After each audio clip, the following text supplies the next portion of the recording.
It's just 9 o'clock now, Gabriela. So if you want to take another minute, you can. If you want to get started right away, you can. Okay. So I think we can start. So good luck to all. Being the first is not always the easiest thing in life, but I'm second born, so I have my chance to be the first this time. I will say a few words. I don't know if you all know me. So just a second, I got lost here. Okay, so thank you, Ellen, for coming. Thank you, Maria. Thank you, everybody, for coming. Okay, so I will say a few words about me. I am 51 years old. I was born and raised in Romania. I came to Greece when I was 22. I'm a psychologist. My first bachelor is philology, foreign languages. My second is psychology. I have a master's degree in applied psychology and a master's degree in clinical psychotherapy. I am also member of the Greek Association of Psychologists, forensic psychologists for the Court of Athens. I am the founder of the International Forensic Study Groups, and I also collaborate with the commercial bank here as a scientific consultant. I'm also a member of Sandor Ferenczi Network, of International Association of Relational Psychoanalytic Psychotherapy, and I am trying to write my papers once or twice per week and present them to conferences. My main subjects of interest are unconscious transmission of information between the analyst and the analysand, the violence and the aggressivity in our today's world, and the internal and external environments of the psyche. I've been talking about the hiding places of the adulthood. So now I will start my paper. I don't know if you see it. I will share it again. Can you see it? Okay. I have to roll it down probably. So, asymmetry balances mutuality, says Jessica Benjamin. But asymmetrical exercise of power is traumatic, Frankl wonders. Is it the power or asymmetry we should be thinking of when talking about traumatic relationships? Or is it the use of power in asymmetrical situation which traumatizes? Jessica Benjamin writes, only when we realize that power is not simply prohibition can we step outside the framework of choosing between repressive authority and unbridled nature. Can we talk about asymmetrical relationality and up to what point it traumatizes, and from what point on mutuality as a process of two or many heals? A need for clarification here is that both asymmetry and mutuality as concepts have vast philosophical and social meaning, but I will refer to the relational aspects of them in my article. For me, the way Benjamin found inspiration in Bromberg's writing, the same way I feel inspired and free to think when reading her papers and book on mutuality and recognition. Since I consider her recognition as the mediator between asymmetry and mutuality in psychoanalytic relationality today. In her book, Bonds of Love, she teaches us that recognizing the other is an act of power able to repair and prevail over the desire to destroy the other. From a relational point of view, we can talk of subject and object, of internal versus external realities, of pragmatic versus symbolic, of sameness through identification and separateness through differentiation, of co-creating as well as of rupture and splitting. We can continue thinking of togetherness and love, but also of aloneness and hate. We can address the dissociative states of regression and destructiveness versus self-regulation and mutual forms of soothing through collective creativity. The multiple R's of relationality today, I propose, are recognition, repression, regression, repair, and you will hear in my following thoughts about them. In my paper, I will try to touch on 4 dimensions of mutuality as influenced by the asymmetry of psychological and relational stances, the way I perceive the relational process as an analyst, and that is Freud, Ferenczi, and psychoanalysis, child-adult relationship, analyst-analysand dynamic, and last but not least, adult-adult coexistence in the here and now. The psychoanalytic methods of Freud, or as Freud would name it, the therapeutic procedure called psychoanalytic, was aimed to cure and try to liberate the personality from what prevented from taking its authentic form. Freud wrote that psychoanalysis is a theory of personality, a method of psychotherapy, and an instrument of scientific investigation. And he was preoccupied with the theory and the technique, neither with the presence of or the importance of the analyst in the process, nor with the dimension of relationality in the interaction between the two, or with what Stephen Mitchell will propose later on, the analyst's passionate feelings about the patient. Harris and Aaron, in 1997, when writing on the formulation of truth and reality through the theory of language and symbolic functions, are reminding us another quote of Freud. Psychoanalysis depends on the mutative power of language and speech. It is the talking therapy, and thus its power and potential for healing relies on the instability of the distinction between words and action. Later on, Lewis Aaron wrote on how theory serves self and mutual regulation and is constituted by the conversations we have with each other, and internally across various states of mind of our own, adding to it the concept of meaning as socially constructed or negotiated between people by engaging in communication and dialogue with one another. It is beyond doubt today that relationality in psychoanalysis and the analysis of the origins of trauma belong to Ferenczi's theories and courageous analysis with some of his patients, and his fascinations with technique as a practice-driven as opposed to theory-driven, as Harris and Aaron proposed in 1997, leading to revolutionary concepts like confusion of tongues, in identification with the aggressor, and mutual analysis. Ferenczi entered analysis with Freud and required of him the tenderness he never received as a child, labeling his analysis with Freud a failure, although for 20 years Freud would call him dear son, analytic friend, and loyal pupil, thus revealing the multitude of roles both of them had in their asymmetric relationship. At one point, Freud would advise Ferenczi to grow up when writing to him.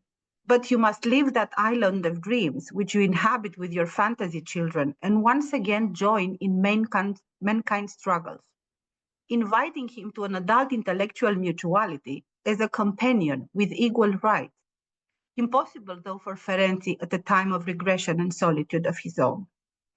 It is worth it always to live the life, will of another person, of course he meant Freud. For the sake of his analytical research, Ferenczi seemed to have agreed to blind submission and absolute mutual openness to some of his patients, and to Grodek, his dear friend and doctor, and even to Freud up to a certain point. But he died admitting, I never became grown up. Thus, by gently rebelling against Freud, when R.N. Elizabeth Severn, one of Ferenczi's patients, asked of him to give up all resistance, otherwise her therapy would not be fruitful, he agreed, introducing to what Harris and Aaron name a more egalitarian and co-participatory approach. When he would propose results won't happen at least unless we do not give up that passivity and place ourselves at the patient's disposal in what could say a passionately active manner, Ferenczi wrote.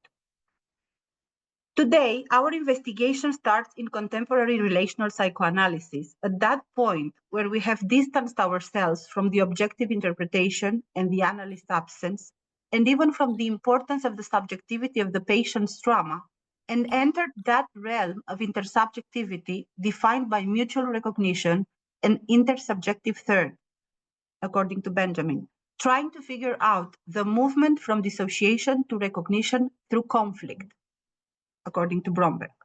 That is where the co-created third grows through empathic connection, rupture and repair, and struggles over meaning through the oscillations between object management and subject to subject relating toward greater recognition, Benjamin 1213.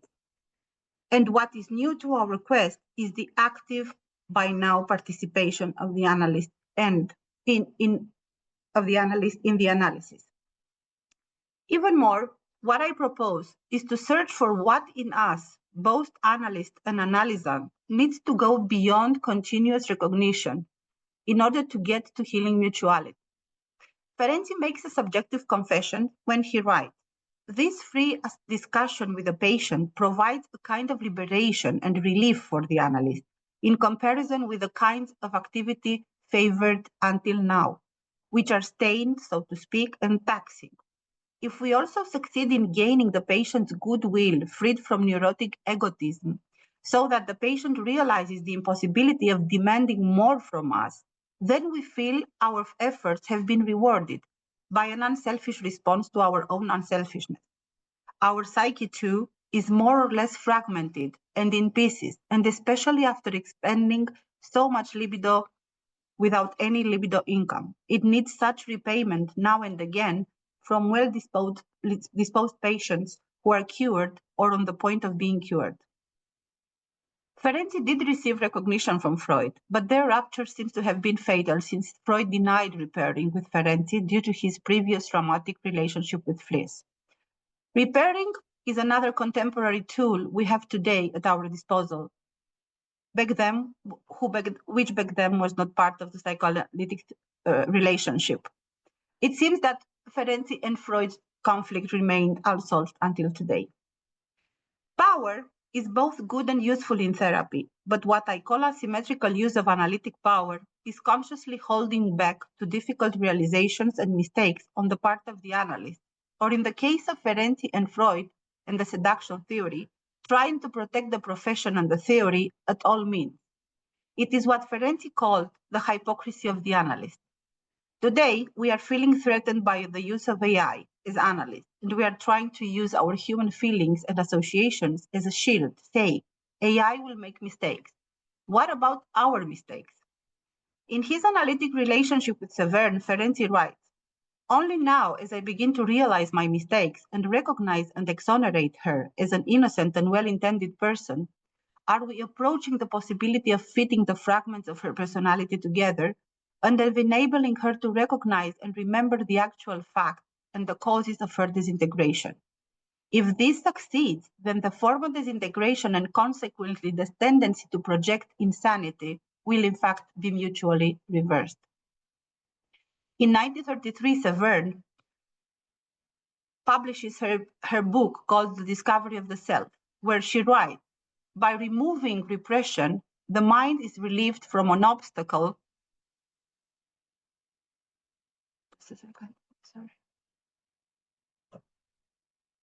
By removing repression, the mind is relieved from an obstacle of a fixated nature and is restored to its normal state of flux and plasticity. To know thyself is the only sure pathway towards mastery and freedom.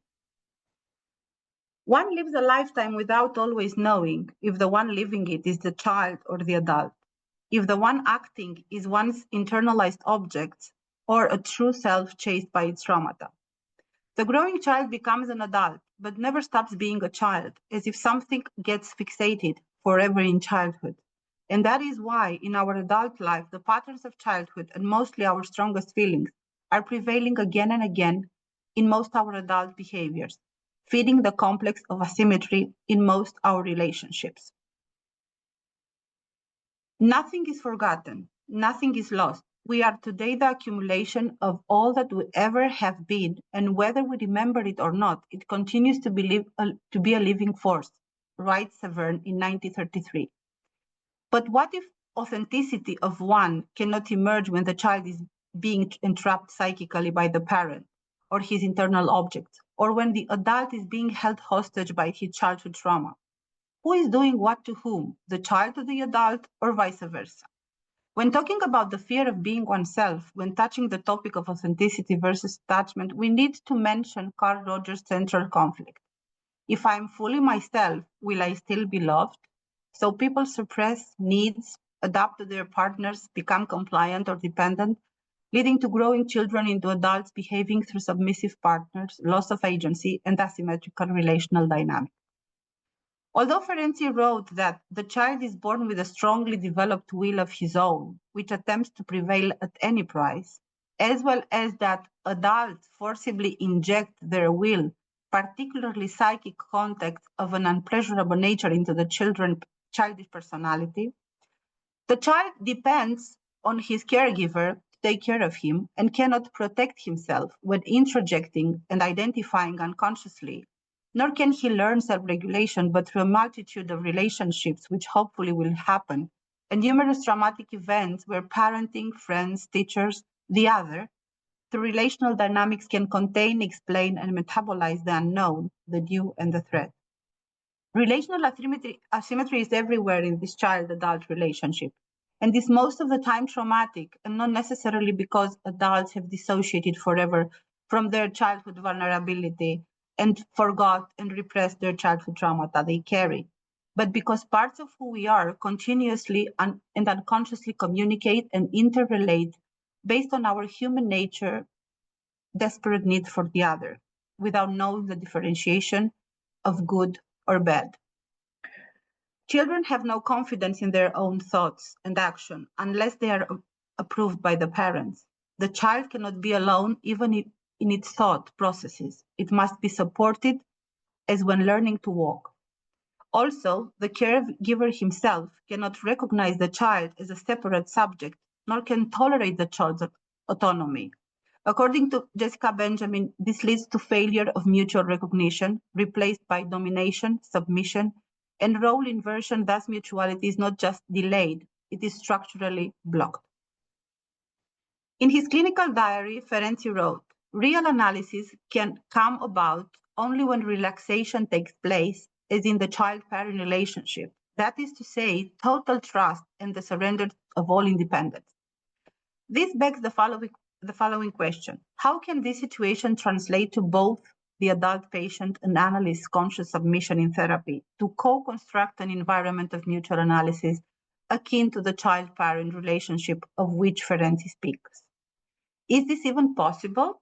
And is the surrender of the child the same with the surrender of the adult? If the child who surrendered was traumatized, then the adult surrender would have to deal with all the defensive patterns protecting the core of the inner child. The false self would perceive the other as the enemy and choose unconsciously dying than surrendering, as in the case of Ferenczi. Adam told me one day, "It is as if I'm grounded while trying to describe a difficult situation he was in, being caught in an unfulfilling relationship. He's 35 at the moment, and he's trying to describe to me his entrapment. And you know what?" He continues, "I do not even know how to get out of this." Later on, he adds, "It is as if I'm trying to fit in a shape I do not fit." Was he talking about the child not fitting in the body of the adult? And what is the place we want to escape from? Was it a relationship or transferentially therapy? Maybe myself. Even symbolically, his mother's body still. After canceling our previous week, Peter said, "This is what I do with people. I take what I want and throw them, the way I played with my toys when I was a child."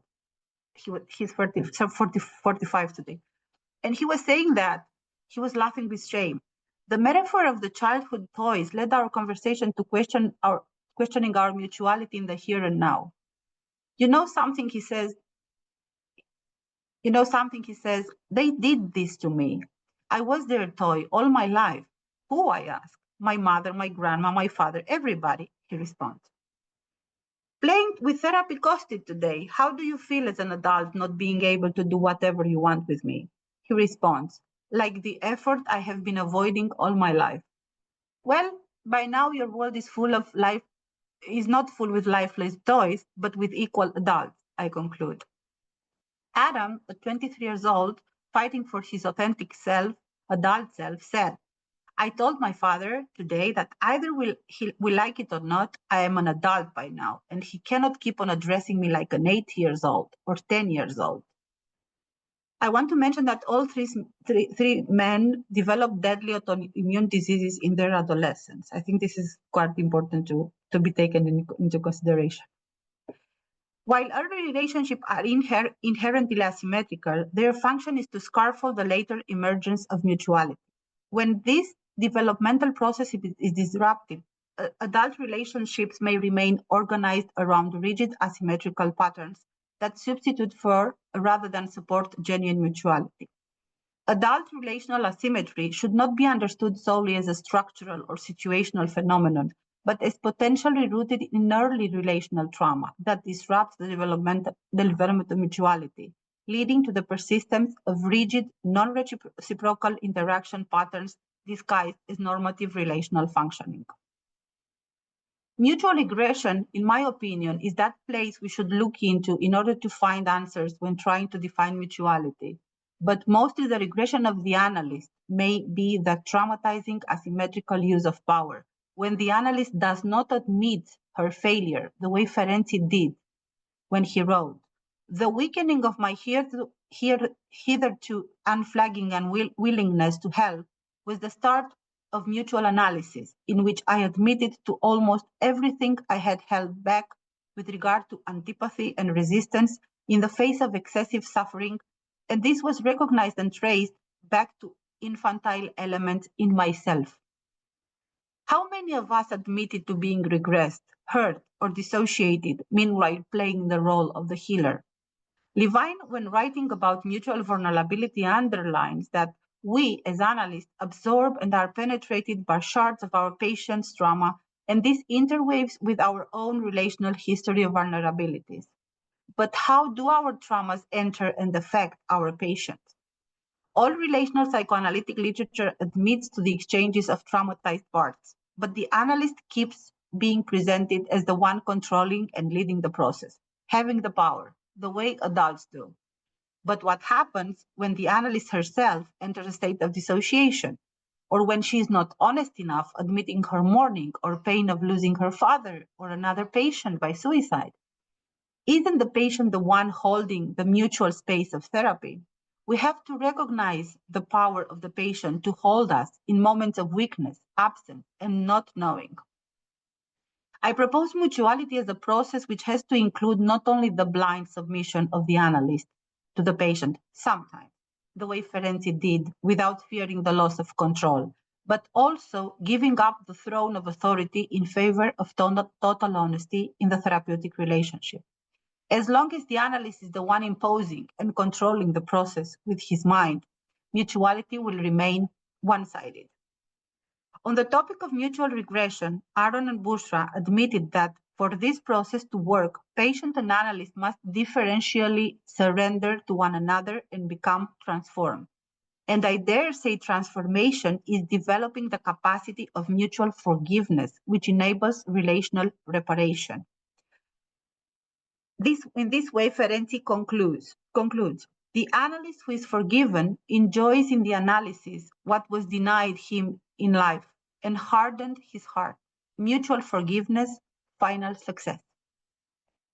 In conclusion, what is very important to mention for me is that mutuality is not a state of being of the diet or a group, but the process of evolution and transformation of the therapeutic relationship starting in childhood. With the help of Lou Warren, I want to underline what nowadays Benjamin, through her recognition therapy, would describe as a process or action, the essence of which is responsiveness in action, meaning that it shows the impact on the other's subjectivity and seeks to have a reciprocal impact upon them. Aaron also reminds us, when explaining Benjamin's theory of recognition, Hegel's point that unless recognition is not mutual, it is not recognition, which is, I cannot recognize you without you feeling in some way recognized. The most difficult part in adult mutuality, in my opinion, is the dialogue of childhood traumata. And that is why I propose group therapy is the only technique capable to contain the multitude of dynamics unfolding when the multiplicity of the self states are brought to life by the others. Mutuality is not only being empathic, reacting, and accepting differentiation. It is, as McKay said, a process to be lived with the other, even with a lot of others, I say. I also want to add during catastrophic self-states and reenactments. And does this process of mutuality has a purpose, or is a necessary stage of our evolution and healing from trauma? Is a relational pattern? Ferenczi was in search for the glue of fragmentation. Our world is falling apart and relationality has been compromised. We fear and despise each other more than we search and respect the other. In this context, I bring today adult mutuality as that relational condition where we enter stages of submission and compliance, but also of control and domination of each other, with the purpose of finding specific subjective levels of internal and external equilibrium with the other, not only as a threat, but also as the regulatory equal other. The difficult part of mutuality is the unsolved, the hidden, and the unknown in us. Mutuality is trusting the other, that is loyalty, as in friendship, not in royalties. As a next evolutionary stage of commitment and forgiving the other, that is being able to endure being hurt by the other, not killed, but hurt. That point where one sees the threat the other may become, but capable of going beyond his fear of destruction and remain present despite the badness the other carries.